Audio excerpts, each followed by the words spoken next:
Teachers in Medina, they tell me that when the radio was first introduced in Saudi Arabia, and this isn't just in Saudi Arabia, in every Muslim land the same thing happened. When the radio was first introduced, pretty much all the scholars said this is haram. And they even said this is sihr, magic. Because how can you have this device and we hear somebody sitting in London, in Timbuktu, in Geneva, and we hear him, on this radio. This must be sihr. And my teachers tell me this, that their teachers told them that when the radio came to Saudi Arabia, they actually, some of them actually went to the transmission towers, they actually went underneath those transmission towers and read Quran, hoping to destroy the sihr of the radio waves. Hoping to destroy that, khalas, there's not going to be any more radio waves and we're going to destroy it. Now, King Abdul Aziz, who was a very forward-thinking person in many ways, what did King Abdul Aziz do? King Abdul Aziz basically called all of the scholars to a majlis, and he told the Saudi Arabian Radio Society that had just newly established, he said, recite the Quran on the radio.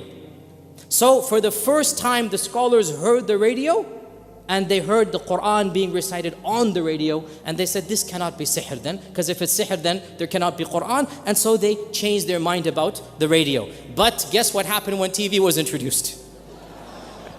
Much worse. In fact, just a side point here is one of my tangents here. When they introduced the television, it wasn't just reading Quran under the towers.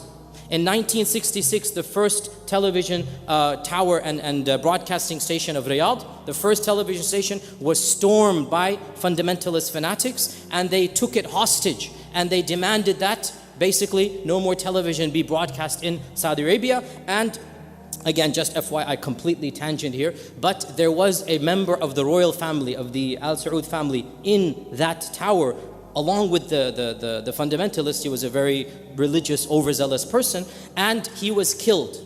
When King Faisal was alive at the time, he sent in the troops, and they basically got rid of these people, and some people were killed. This prince, his own nephew, was killed. The one who killed King Faisal was his younger brother.